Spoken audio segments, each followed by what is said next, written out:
The vast universe of Halo encompasses and usually prioritizes legends like Master Chief and Noble Six, super soldiers from the Spartan programs of a UNSC, their power being equal to that of 1,000 soldiers. But the likes of Chief, Noble Team, and even Fireteam Osiris aren't alone in their legends against all odds. Orbital Drop Shop Troopers, also known as ODST, are an organization of the UNSC Marine Corps that predates the existence of Spartans, tasked with the extremely dangerous mission of deploying rapidly behind enemy lines by dropping from orbit, either covertly or, as of course, shock troopers. Considered the best of the best in their time, they were the first in line offered augmentation to become a Spartan. One such diver was Edward Buck, though he hadn't made the transition until the Spartan 4 program. But it's actually not Buck we are discussing today. Rather, it's the protagonist of Halo 3 ODST, a newly added member of his Alpha 9 squad, previously known only as the Rookie. So just who is this faceless character we learned so little about? What's his backstory? And what happens to him after the Battle of Earth in New Mombasa? Today, I will be telling you the entire story and tragic fate of the Rookie, using Halo 3 and the novels Halo New Blood and Halo Evolutions. So, let's uncover everything we know about this silent detective. The Rookie was born on February 9th, 2525, in a province on Luna, and shared birthplace of his squad mate Mickey, taking place as well 2 years prior to humanity's first contact with the Covenant. Well, just what was his birth name? Unironically, it seems to be Jonathan Doherty, a play on the fictitious name John Doe and a callback to his Halo 3 initials, JD. Though to be fair, his name isn't of much importance. It just as well could have been Hugh Man or Soldier. Not much besides this is known of his early life though, an informational void until his enlistment on July 7th, 2547, at the age of about 22. This upcoming story comes from Halo Evolutions, so this is warning for any and all spoilers in the story Dirt. As a human junior enlisted serving with the UNSC Marine Corps during the Human Covenant War, he was eventually trained as a member of the elite Orbital Drop Shock Troopers early in his career. Those familiar with the ODST program know this isn't an easy feat, enduring intense physical training, studying of squad tactics, and tactical training that will even weed out some of the more promising recruits, which is why the majority of ODST tend to be veterans from another special operations outfit. By September 2552, the Rookie, as a private first class, was stationed aboard UNSC chairs with the 26th Marine Expeditionary Force, part of a rapid offensive picket, to take part in what was known as the Battle of New Jerusalem in the Cygnus system. Gage Yevgeny, a veteran ODST, had been shot down while aboard a Pelican. He called in a report during this crash landing, claiming it was by none other than rogue ODSTs near the mountains outside the city of Mount Haven. The Rookie, alongside the requested reinforcements, was sent down to locate the veteran. It wasn't long until the Rookie found Gage in a mortally wounded state. He crouched down and stayed at the side of Gage, who knew he was dying. So with his remaining time, he chose to recount his life story to the Rookie, right up until the Pelican had crashed. While there's a lot to be learned from this veteran's tale, I will keep it a bit shorter for this video. Gage was born in the UEG colony on a farm with his father, a farm that he described as just dirt. He resented his early life, so wanting to do more, he turned toward joining the colonial military. At one point in this time, he was saved by ODSTs from an insurrectionist attack, choosing to join them once he had recovered in the hospital.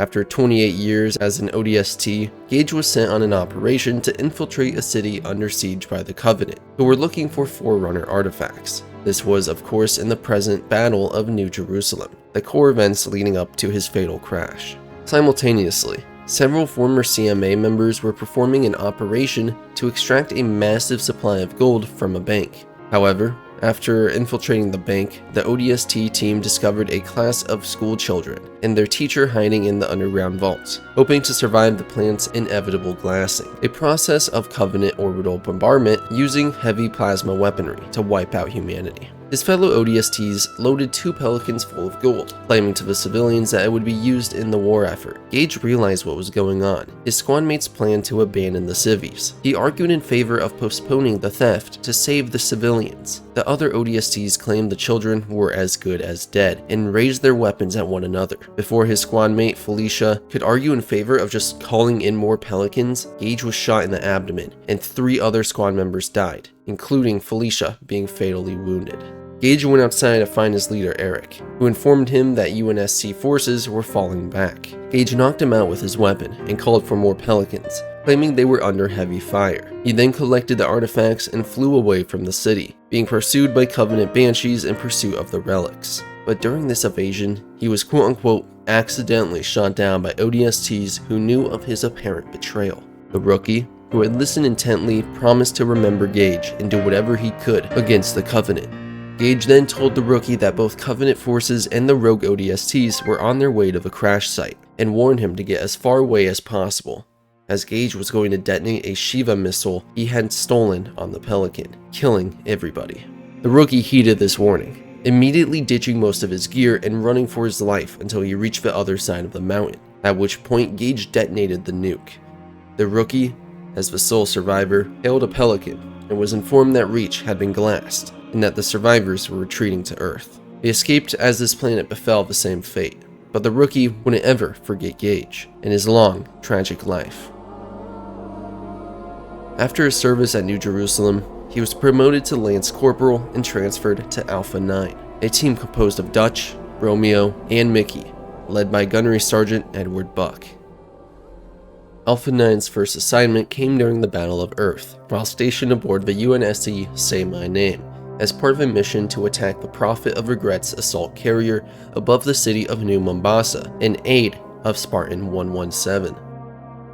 However, directly before the drop, ONI operative Veronica Dere took control of the squad, aiming them instead at the ONI Alpha site in New Mombasa. This new trajectory found them in a massive shockwave and EMP created by the carrier jumping into slipspace, causing the rookie's pod to slam into Mickey's and sending Rookie into a freefall. He awoke in his pod that had been lodged into a building of the city center. Dropping into the streets below, he found it bare of UNSC presence, leaving the Covenant to storm the city streets. The military presence had either fled or been killed. He alone was left to piece together clues to find out what happened to his squad mates while avoiding the numerous Covenant patrols in the city. Along this journey, he would also find numerous audio logs detailing the life of a Kenyan girl named Sadie Ndesha during the invasion of Earth, as she searched for her father, learning of the corrupted police force, and that a creature had fused with the superintendent AI of the city. This AI turned out to be the only ally of the rookies as he traversed the city, providing him valuable aid. Rookie eventually picked up a message from Dere, requesting assistance in the New Mombasa data center. Upon reaching the underground and a data stack, he ran into an NMPD officer, attempting to check on his men, but suspiciously, the superintendent wouldn't allow the officer access until the rookie arrived. The two fought their way through Covenant forces and reached the next level, where the officer asked the rookie to keep guard while he entered a separate room. The rookie, connecting the officer's suspicious behavior and the previous audio logs detailing the corruption of the police department, entered the room anyway, where he found the officer confirming the death of Dr. Ndesha. He had been killed when the corrupt Commissioner Kinsler had the data center's fire extinguishing systems activated, flooding the facility with deadly argon. The corrupt officer, in clear cahoots with the Commissioner, turned hostile and the rookie was forced to kill him in self-defense. What are you, stupid? I told you to stay outside! Step away from there. This ain't none of your business. Not now, Trooper! Kinsler gave me real specific instructions. Make sure the doc's dead, and make double sure no one knows about it. Caution, Traveler, caution. Sorry, friend. You know way too much. Crime doesn't pay. Good citizens do their part. The rookie continued on his original mission, meeting up with Dere, where she revealed their secretive objective: to retrieve the data the superintendent recorded during the Prophet of Regret's attack on the city. After fighting through an entire drone hive, they were surprised to find a Hiragok holding the superintendent's data. With not much other choice, the rookie assisted DeRay with protecting the alien due to its clear importance in defeating the Covenant. The impromptu group reunited with Buck and continued their escape. While driving down the highway, they witnessed the Covenant Loyalist fleet arriving in force, beginning the glassing process. After holding their position, Mickey and the rest of the ODST squad arrived with a stolen Phantom, helping the squad to evacuate the city as the Covenant glassed New Mombasa. A month later, the rookie was seen with the squad, sleeping while everyone was watching Sergeant Johnson's interrogation of the alien Virgil. He clearly had some sleep to catch up with. This upcoming story is straight from Halo New Blood, and it details the final mission of the rookie. So be warned, of course, spoilers ahead. In 2554, the rookie and Alpha 9 were sent to Draco 3 to quell insurrectionist activity that had flared up in the area since the Human Covenant War had ended. The team had been able to reach the colony's Capitol building, where the rebels had barricaded themselves, but were lured into the legislative room and trapped in a kill zone. Sergeant Buck set the rookie towards the only way out of the room, an emergency exit, while the rest of Alpha 9 covered him, but the rookie was unable to fight his way past the insurrectionist forces to rescue his companions. Instead, he was wounded in the shoulder and taken prisoner by the insurrectionists, being brought into a protective presidential address booth as a hostage. After a brief but tense discussion between Sergeant Buck and the leader of the insurrectionists, Captain Ingridson, during which the rookie was shot in the knee, parts of Alpha 9 were able to flank around the presidential address booth. However, as they breached the booth, Mickey hesitated to shoot, and Ingridson realized her attempt at escape had failed, and chose to shoot the rookie through the head as a final act of revenge. Ingridson was killed seconds after the rookie's death, and the insurrectionists were all killed or captured shortly after. Seeing as the rookie didn't have any known friends or family outside of his squad, his burial at sea over the waters of Draco was attended only by the other members of Alpha 9. The rookie's death, of course, had long-standing consequences. Romeo blamed Mickey for his death, and the group's harmony was lost. Soon after, Alpha 9 was dissolved when Buck, Romeo, and Mickey joined the Spartan 4 program. Dutch, rather than joining the program with the others, decided to retire. The guilt made Mickey easily recruited by a group of insurrectionists, betraying his two mates, but he failed and was later captured. So these stories are obviously relatively old, seeing as ODST released in 2009 and New Blood in 2015. But seeing the huge time gap and the fate of a rookie being novelized, there's likely a lot of people completely clueless to his death, probably believing he became a Spartan, retired, or is not fighting some new battle as an ODST. Being the only one of Alpha 9 to die at human hands only makes the rookie's death all the more tragic. During his time, he had outrun a nuclear explosion, become an elite ODST, survived the Battle of New Mombasa, and was vital to the war effort, and even lived to see the end of the Human Covenant War. All of this, only to be shot in the back of the head by another human. It goes to show that even after surviving the impossible and becoming a legend who demands respect and name, you could die at any moment, just like anyone else.